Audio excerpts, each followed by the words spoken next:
Into the ring, he spoke to Jim Neely. Well, David, a final look round. Any old nerves at the moment? No, not at the moment. Once I get the gloves on and start walking to the ring and the music starts, that's when I'll start getting fired up. Sunday afternoon at Bethnal Green, not perhaps your own ideal place to start your boxing career, perhaps? It's not that bad. Sunday afternoon, everyone's got it off free, so everyone will be able to get down there and support me, so it should be fine.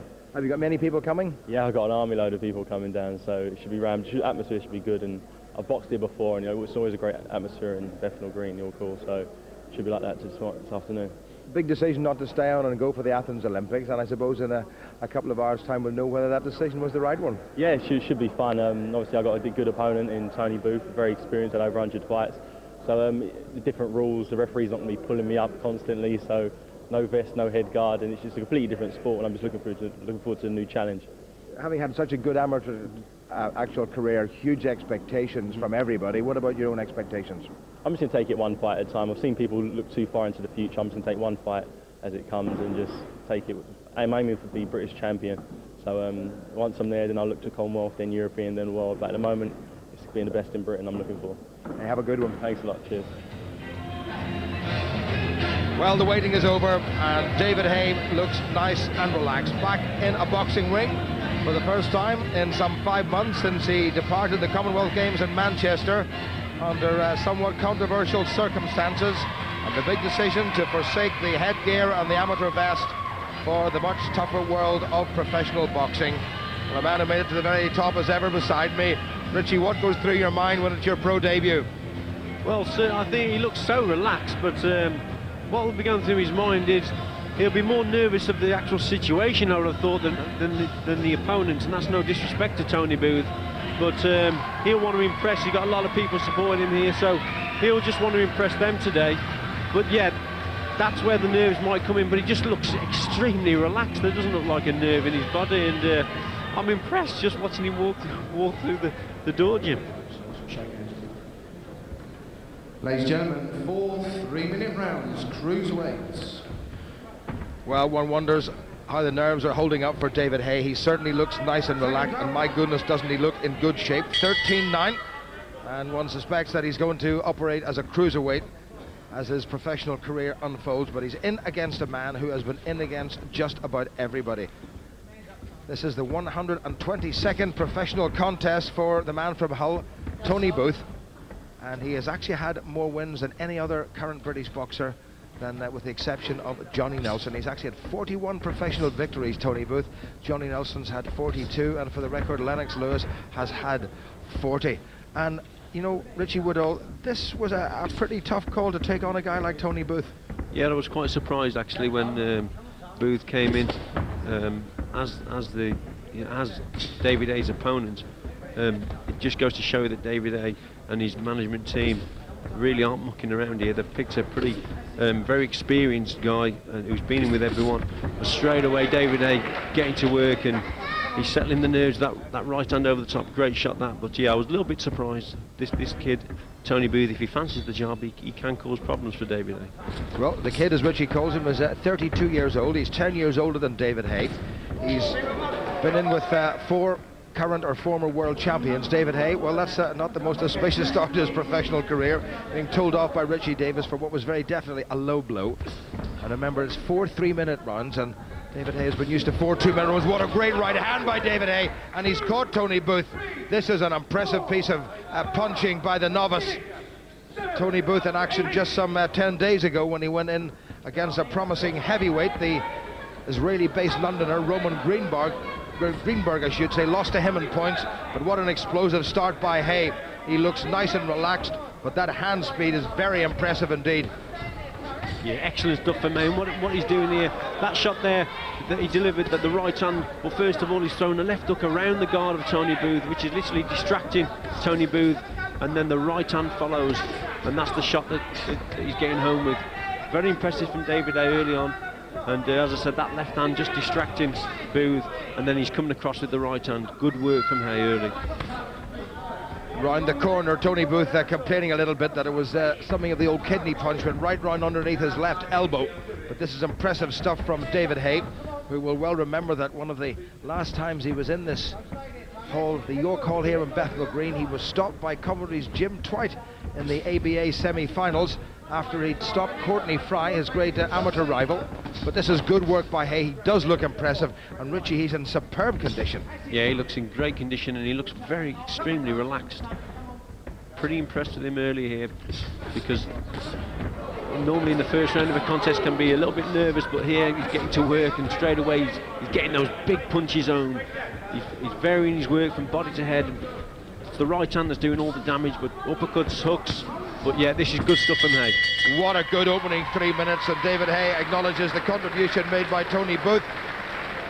But trainer Adam Booth will be delighted with the first 3 minutes of paid boxing by this fella. Just 22 years old, David Haye, nice and confident, a little smile, and he'll get plenty of confidence in the corner. Hope that he doesn't need Mick Williamson in there, who's one of the best cutsmen in the business. But that was a very impressive opening 3 minutes from David Haye, and this is professional debut. And he launched a couple of very good two-fisted attacks, and that was a cracking right hand, and straight away he didn't let his man off the hook, and Tony Booth really did well to survive, Richie. Yeah, he did, and as I said, it was that left hook around the guard. There it is, and there's the right hand to follow. The left hook literally was a distraction of a punch, and it's the right hand that he got home with. Good work from Haye in that opening round. Straight up out of his stool. He learned to take every single precious second as his career continues. Brought together by Richie Davis once again.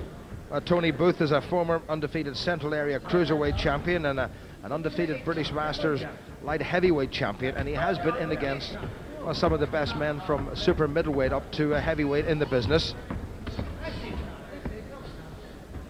Has a couple of surprise victories, one against former two-time world super middleweight challenger Omar Sheikha, whom he defeated. But he's finding it tough against David Haye, who's looking, well, not like a man who's having his professional debut, but like a man who's been in the paid ranks for some time. Nice and relaxed, David Haye. Hands held a little bit on the low side, Richie. That might just worry his corner. Yeah, maybe so, but at the same time, Jimmy, this is why he's so accurate. And look at that, that was a straight left jab, lovely shot. Very, very fast for the cruiserweight. David Haye's extremely quick, and he's got the power as well. He's got the physique, and he really is a class act. Well, he's shaking out that shoulder. I don't think there's anything wrong with it. I think that's just his particular style. And Tony Booth under pressure. There's the Haye uppercut that so very nearly won him a World Amateur gold medal in Belfast some 18 months ago when he put down the Cuban Olanier Solis, and that's good work by Tony Booth, who is very dangerous. Blood now coming from the nose of this man from Hull, who's based here in London. There's a body shot again by Haye. Yeah, it's good to see Booth actually coming back at Haye. Haye's been delivering some very hard shots on the target, but Tony Booth showing what a thorough professional he is, coming back and having a go himself, which is good to see. And this type of guy, I mean, they're worth their weight in gold. They really are to the professional game. And Tony Booth, at the drop of an hat, he'll come and box anyone. Oh, what a good right hand by Haye. Caught Booth again. Booth's eyes glazed over momentarily as Haye made contact. Haye really going for the finish, doing a little bit of holding. So he's picked up a professional trick or two at the early stages of his paid career. He actually looked like he was actually going down there. It was a lovely straight right from Haye again. Perfect shot in the corner, and it looked like Booth was going to actually touch down, but he didn't. He got up, and he's boxing on. But again, Haye very relaxed, very quick, sharp, and accurate with the punches as well.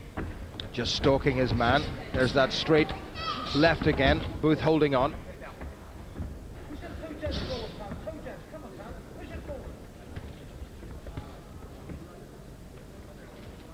Well, Haye looks super confident. The torn bicep that caused him to pull out of the Commonwealth Games after a victory over the Pakistani entrant, Shaukat Ali, seems to have more than healed up. What a great pity he didn't stay, because we all reckon that he would have won that Commonwealth Games gold at heavyweight. But here he is boxing at the more comfortable weight of cruiserweight for him. Looks in great shape, and he's hardly even breaking sweat. I mean, this fitness really, I think Richie speaks for itself. Yeah, he looks in excellent condition, he really does, and he's not really out of breath. So, yeah, he's looking good, Nick. Great action from that round from Haye. and he hasn't let his man off the hook, and he is boxing like a man who's been doing this for a living for quite some time. And I think Richie Davis may well be calling this off.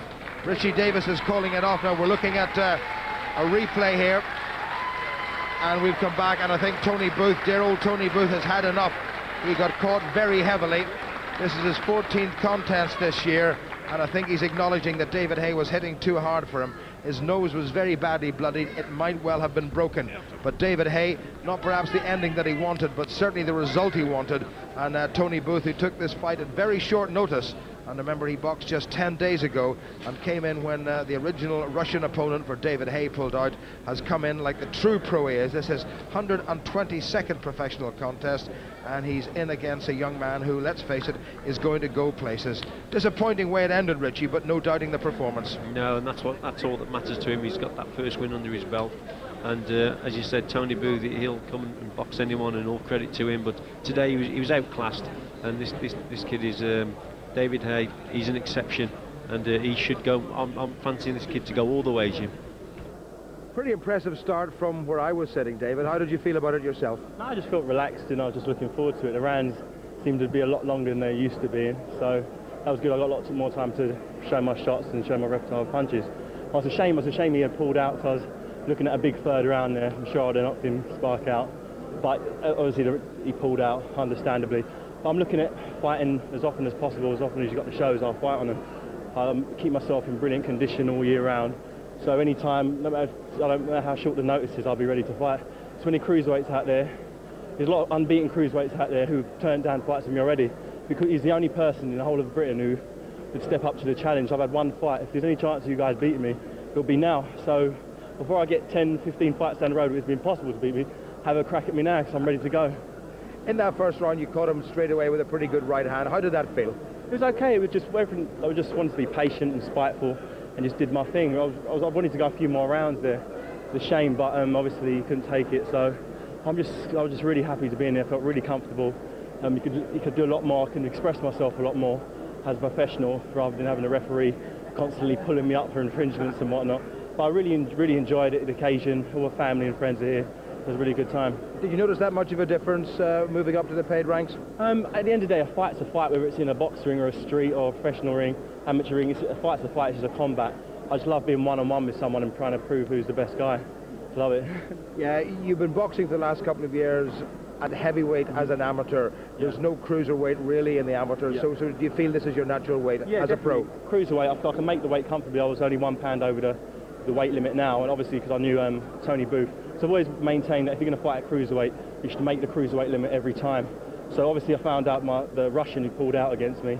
So he, thank God for Tony Booth stepping up to fight me. I realised he was over 14 stone, so had a big dinner and big breakfast, so I weighed about 1 pound over the cruiserweight limit. I'm ready to go any time, so as I said, come and fight me, come and get me. You have a nice Christmas after this one, and we look forward to seeing you again when? Hopefully January. I'm looking at getting out in as early as January as possible. I was ready to go all the time. I'll fight every day if I have to. I love fighting, and I'll be fighting as soon as possible. David, very well done. Thanks a lot. Thank you. Bye-bye. But avoid him in the street because he's looking for a fight. Richie's come hot foot from East London. That looked pretty good. Yeah, very impressive. I've been looking forward to see how he'd go as a professional, obviously. I was a little bit surprised. I thought he would hang on to the Olympics in Athens, but it wasn't to be, because I thought he'd have been favourite for a gold out there. But, you know, he's decided to turn professional, but he's a hot prospect, no doubt about it. And a lot of people watching that will say, is he a heavyweight, embryonically? I think he's at the right division. For a good 2 or 3 years, he'll be a cruiserweight. You've got to remember, Evander Holyfield eventually matured into a heavyweight, and that's probably the path that he will take. For a good 3 or 4 years, though, he'll be a cruiserweight, and then maybe step up to the heavyweight. Think about it, John. He's got time. He's got plenty of time. Unlike some others we could name. Well, you said it, not me. But listen, a lot of people watching David Haye perhaps for the first time will say he keeps that left hand very low. Is he not laying himself open to all signs of attacks there? Well, no, not really. He does that because he's very fast, you see, and what he's actually doing there, he's got a low left hand, but as long as he keeps his chin down and chin behind that shoulder there, he's actually surprising his opponents because he's got very fast hands and he's punching from the hip. and it can be a lethal weapon because you can't see the punch coming. So, and as well, he's varying the attack. He's throwing the jab, and then he's throwing the hook. He's bringing the hook around the guard. So he's very impressive, very, very skillful. And very personable as well, which when you're making your way in a very competitive sporting environment, it's important. Very important. I think he's very confident. I don't think he's arrogant, and there's a big difference there. He's confident, not arrogant. And I think this kid will be a national success. I think people are going to get behind David Haye because he's a very likeable bloke. When we set up that fight, you know, as one always does on these occasions, you know, is this guy a potential world champion? Is he? I think so, definitely. As I said, he's very young, and if he keeps performing like that, I think the problem they'll have is they're going to have to, you know, hold him back. Literally, I would give him a good couple of years of maybe 10, 15 fights before stepping him up into any real title fights. But I think 2 or 3 years, 3 years' time, then this guy could be a world champion. And one of the major world titles, WBC, IBF, WBA, even WBO. I mean, Johnny Nelson now, he's a cruiserweight, but he's coming to the end of the road. This guy could fill his shoes. Okay, that's good stuff. Very positive news for you. Unlike this, which is a score, because he's a big West Brom fan, aren't you? Certainly am. And the score.